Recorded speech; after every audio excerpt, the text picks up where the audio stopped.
Olá pessoal do CNA Jovem, eu sou o Cristiano Miller, consultor e alpinista profissional, e hoje estou aqui para conversar com você sobre um tema bastante importante.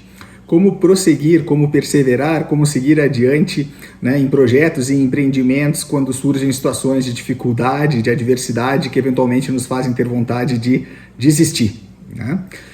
Para poder falar sobre esse tema, eu vou compartilhar com vocês a partir de agora uma série de episódios, situações que ocorreram durante a execução do meu projeto no topo do mundo, no qual eu me tornei o 16º brasileiro a escalar o Monte Everest, a montanha mais alta do planeta. Bom, durante a execução do projeto no topo do mundo, de fato ocorreram inúmeras dificuldades, inúmeras adversidades que me fizeram, por vezes, pensar em desistir do projeto.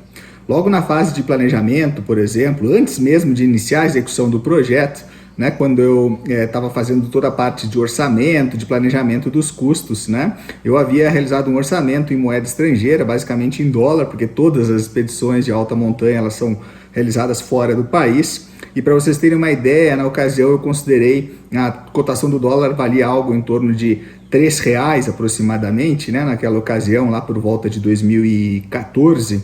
E eu considerei, como bom administrador, como bom gerente de projetos, uma margem de contingência de 10% no meu orçamento, imaginando que o dólar jamais bateria patamares de 13,30 quando eu fosse efetivamente iniciar o meu projeto alguns meses depois. O que aconteceu na ocasião? De fato, o dólar disparou, ele chegou naquela época a uma cotação no câmbio comercial a 4,20 aproximadamente, que foi a maior cotação desde o início do Plano Real até aquele momento, que me fez pensar na possibilidade de desistir, de simplesmente cancelar o projeto, basicamente pelo fato de que não iria ter recursos suficientes para executá-lo.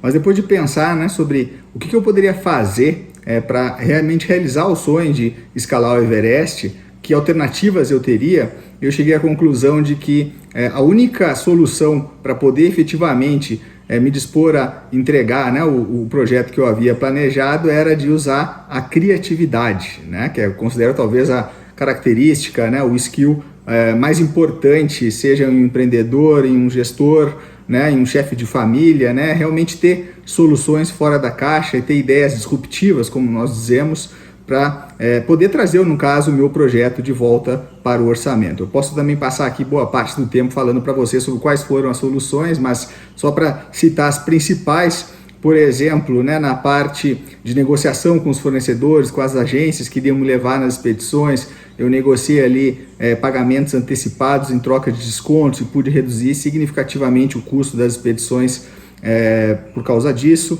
Também na parte de passagens aéreas, utilizando milhas, pontos de cartão de crédito, pude economizar significativamente aí alguns custos que me ajudaram a trazer o projeto de volta para o orçamento. Na parte de equipamentos, fui descobrir quem eram os outros brasileiros que haviam escalado o Everest e pude comprar, por exemplo, um macacão de escalada, que é um item extremamente caro, Comprei de uma pessoa que já não escalava mais alta montanha pela metade do preço que eu pagaria um novo. Então, realmente com soluções como essa, eu consegui aí trazer o meu projeto de volta para o orçamento. Sem falar da parte financeira, a gente vai também para a parte das expedições propriamente ditas, para a parte do montanhismo. Acreditem ou não, de 4 expedições preparatórias que eu realizei durante o projeto no topo do mundo, em 2 delas eu não consegui chegar ao topo das montanhas.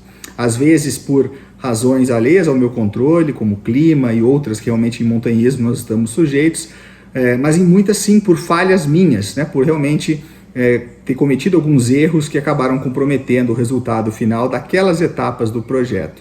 E aí outro fator, pessoal, que me ajudou muito a perseverar em momentos de dificuldade, realmente a prosseguir, foi saber identificar quais foram esses erros, registrar o que nós chamamos de lições aprendidas e utilizar essas lições aprendidas para poder fazer melhor nas etapas seguintes do projeto. Ou seja, erros acontecem, eu não conheço nenhum projeto que tenha realmente sido executado 100% conforme o planejado, mas cabe a nós justamente identificar quais foram esses erros, quais foram esses desvios e utilizar isso para poder fazer melhor nas próximas etapas. Isso, de certa forma, acaba nos motivando, acaba nos animando realmente a seguir adiante e a perseverar mesmo em momentos de dificuldade. Além da questão das expedições preparatórias, eu posso falar para vocês também de uma outra situação que eu tive durante a expedição do Everest propriamente dita, né? Para quem não sabe, a expedição do Everest leva algo em torno de 74 dias, né? E então é algo que só o fato de pensar que nós passaríamos 2 meses e meio em situações extremas, enfrentando temperaturas de menos 50 graus, realmente, né, com condições ali de alimentação, higiene, que não são as que nós estamos acostumados a ter no conforto dos nossos lares, digamos assim, só isso já faz a pessoa eventualmente desanimar, e realmente a possibilidade da pessoa vir a desistir em situações como essa, ela é muito grande, né? Mas aqui uma dica que eu acho que funcionou muito para mim e funcionar para qualquer empreendimento, para qualquer projeto, é dividir o objetivo maior em metas intermediárias, né? Ou seja, por exemplo, quando eu decidi que iria escalar o Everest, a partir do momento em que eu iniciei a expedição, né, óbvio que o objetivo final era chegar ao topo da montanha mais alta do planeta, mas a minha primeira meta, né, meu primeiro objetivo intermediário era, por exemplo, chegar até o acampamento base da montanha, uma caminhada de 11 dias desde Lukla, né, que nós iniciamos o trekking, que a gente chama, até o acampamento base do Everest, era chegar justamente na base da montanha saudável, né? É muito comum pessoas às vezes contraírem doenças, seja uma infecção estomacal pelas condições de higiene que não são adequadas, seja, por exemplo, uma gripe, uma tosse, né? Uma doença de questão pulmonar por conta realmente das condições extremas. Então, o meu primeiro objetivo, o meu primeiro foco era chegar até o acampamento base saudável. Depois de 11 dias, né, eu consegui realizar esse objetivo. E aí, obviamente, comemorei esse objetivo. É importante a gente celebrar, né, as conquistas parciais, seja individualmente, seja com quem nos ajudou nesse processo.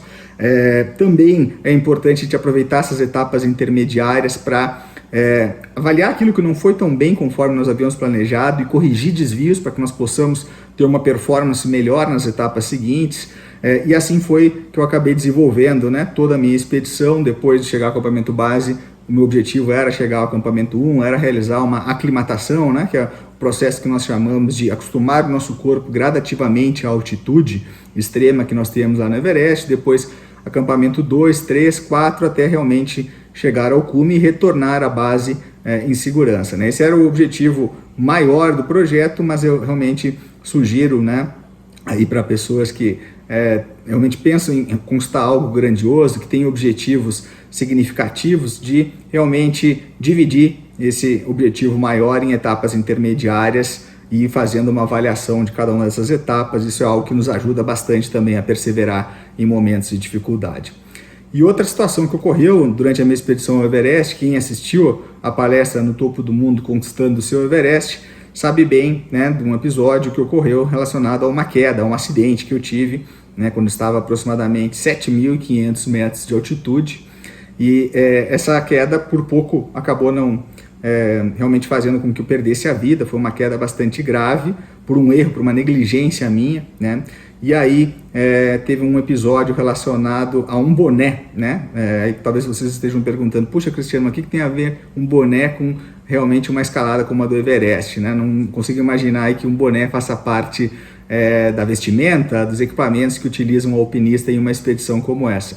De fato, essa situação do boné, ela tem a ver, né, também com uma situação relacionada à liderança e à automotivação, né? O que aconteceu? Quando eu estava ainda no acampamento base, né, me preparando para iniciar o que nós chamamos de ataque ao cume do Everest, né? O nosso grupo ele era formado por 8 alpinistas, e com a mesma agência, né, com a nossa mesma agência chamada International Mountain Guides, uma agência americana, haviam outros 4 grupos de 8 alpinistas, de forma que nós éramos 40 pessoas escalando, todas elas comandadas por um único líder, né, da expedição, que ficava no acampamento base, o Greg. E aí, quando eu estava ainda no acampamento base, me preparando para o ataque ao cume, eu pensei comigo, puxa vida, o que eu posso fazer, né, para que, caso eu venha passar por uma situação de dificuldade, caso eu venha realmente a pensar em desistir em alguma etapa, o Greg ele me deu algum apoio, né, no sentido de que, puxa, o Cristiano merece uma segunda chance, o Cristiano não é somente um dos 40, digamos assim, não no sentido de me dar qualquer privilégio, mas no sentido realmente de me prestar ali um suporte que um líder deve prestar a um liderado que se encontra em dificuldades, né? E aí eu tive a ideia, né, todos os Sherpas, todos os membros da expedição, com exceção de nós, clientes, escaladores, eles utilizavam um boné da agência, que eu achei bonito, achei legal, achei interessante o boné, e eu tive uma ideia de propor ao Greg então um trato, né? Quando nós estávamos ainda no acampamento base, eu disse a ele: Greg, se eu chegar ao cume do Everest e somente se eu chegar ao topo, né, tu vais me vender um boné desses que vocês têm. E aí o Greg olhou para mim: poxa, tu queres o boné? Nós temos umas jaquetas bonitas da IMG, da International Mountain Guides, né? Realmente não entendi o motivo pelo qual tu queres o boné. Eu disse: não, eu quero o boné. Temos um trato ou não temos um trato? E naquele momento nós selamos um acordo realmente, né? E quando eu sofri essa queda, realmente lá no acampamento 3, entre o acampamento 3 e o acampamento 4, eu tive muitas dificuldades para conseguir até chegar ao acampamento 4, que é o último acampamento, antes da gente iniciar a empreitada aí de 15 horas entre chegar ao topo da montanha e voltar. Eu estava muito debilitado, tanto fisicamente quanto emocionalmente, né? Depois de um ano de preparação, realmente ali naquela ocasião, 60 dias de expedição, eu ter cometido um erro tolo que por pouco não custou a minha vida. Isso foi algo que me deixou bastante desmotivado, bastante chateado comigo mesmo, e por conta disso eu tinha muitas dúvidas se eu conseguiria enfrentar essa empreitada de 15 horas, né, entre chegar ao cume e retornar até o acampamento 4. Então eu peguei naquela ocasião o rádio, né, chamei o acampamento base e conversei com o Greg, dizendo a ele: Greg, eu vou tentar, mas realmente se eu ver que eu não vou ter condições de chegar até o topo e retornar até o acampamento 4 em segurança, eu vou desistir, né? Foi outro momento em que eu realmente questionei muito as minhas possibilidades e pensei na possibilidade de desistir. E o Greg, né, como líder da expedição, tinha todo o direito de, por exemplo, me dar uma bronca, né, me dar um sermão pelo erro tolo que eu havia cometido. Ele disse: Cristiano, de fato foi um erro grave, menos mal que não aconteceu nada demais contigo, né, que tu conseguiste chegar até o acampamento 4, estás aí, tinha um pequeno machucado no olho, mas não era realmente nada tão sério. Agora, trata de descansar, de realmente aproveitar essas horas que tu tens antes de iniciar essa empreitada até o cume, porque eu não sei se tu te lembras, né, eu tenho um boné aqui no acampamento base esperando por ti, e eu não quero entregar esse boné para nenhuma outra pessoa. E pessoal, eu posso dizer para vocês que talvez aquele tenha sido o momento em que eu mais me emocionei de toda a expedição, né? Aquilo me deu uma força, realmente uma inspiração muito grande para conseguir enfrentar toda essa empreitada. E depois de 11 horas, né, que é o que se leva para chegar ao cume, 15 horas, porque são 11 horas para chegar no topo e 4 horas para retornar até o acampamento 4. A descida ela é significativamente mais rápida. Então, depois de chegar lá no cume, né, realmente bastante emocionado, eu peguei o rádio das mãos do Sherpa, chamei o acampamento base, dizendo: aqui é o Cristiano, diretamente do topo do mundo, podem separar esse boné que eu estou descendo aí para buscar. Né? E aqui foi um momento de grande emoção, e a reflexão que eu gostaria de propor a você sobre esse episódio do boné, pessoal, ela passa por dois aspectos, né? O primeiro, ele é gritante, ele salta aos olhos, que é a questão da liderança, né? A importância que o líder teve no sucesso do meu projeto, quando eu estava realmente passando por momentos de dificuldade, quando eu realmente pensava em desistir, né? Mas o segundo, né, e esse segundo tópico foi levantado aí por um amigo, por um terapeuta transpessoal, ele falou o seguinte: Cristiano, mas se for parar para pensar, foste tu que inventaste essa aposta, esse trato, esse acordo do boné, né? Foste tu que criaste um processo de motivação interno que te fez seguir adiante nesse momento de dificuldade. E de fato eu tenho que levar também esse ponto de vista em conta, né, pessoal, na minha análise. Qual é a análise que eu faço, Cristiano, né, sobre toda essa situação? Acho que a receita perfeita, né, para o sucesso de um projeto, de um empreendimento, ela está justamente em ter pessoas que são capazes de se mover, de seguir adiante, mesmo em situações de dificuldade, né? Esse terapeuta, ele costuma dizer que no fundo, na prática, ninguém motiva ninguém, né? Realmente motivação é algo que nós temos dentro de nós, que nós carregamos internamente, que nos faz seguir adiante nesses momentos de dificuldade. Por outro lado, eu tenho que reconhecer que naquele momento que eu estava no acampamento 4, realmente bastante debilitado, né? Eu não me lembrava sequer que havia um boné esperando por mim lá na base. Então teve sim a influência do líder, o papel do líder, e a receita, como eu comentava, perfeita para mim, para se ter sucesso, né, no empreendimento, é justamente ter pessoas que são capazes de ter algo dentro de si que as move, né, que as faz prosseguir em momentos de crise, mas ter também líderes capacitados de inspirar essas pessoas, né, a acessarem esses mecanismos internos quando elas eventualmente sofrerem essas situações de adversidade, né? E a mensagem final que eu gostaria de deixar a vocês é justamente essa, pessoal, né? Se vocês têm um sonho, né, por mais impossível que ele possa parecer, o primeiro passo é transformar esse sonho em um projeto, em uma meta, né, em um objetivo palpável, digamos assim. Depois, invista um tempo em planejamento. Eu costumo dizer que tempo consumido com planejamento não é tempo gasto, não é tempo desperdiçado. Então, realmente invista um tempo em planejar o projeto de vocês, o empreendimento de vocês. Depois, cerquem-se de pessoas qualificadas, né, e orientadas, alinhadas para o mesmo objetivo. Ninguém conquista nada grandioso sozinho, né? Executem esse projeto de vocês com paixão, com excelência. Realmente acreditem, né, no objetivo, dividam ele em etapas, como eu falei, intermediárias, né, e executem cada uma dessas etapas com excelência, né? Se vocês seguirem essa receita, eu garanto que o sonho de vocês tem grandes possibilidades de se tornar realidade. E se porventura vocês não conseguirem ter sucesso numa primeira tentativa, não há problema, não se esqueçam, né? Vejam, analisem, avaliem aquilo que não deu certo, registrem as lições aprendidas e utilizem esse aprendizado para fazer diferente numa segunda oportunidade, né? Graças a Deus, para a maior parte das coisas na nossa vida, nós sempre teremos uma segunda chance. Para algumas não, mas para a maior parte delas sempre haverá uma nova oportunidade.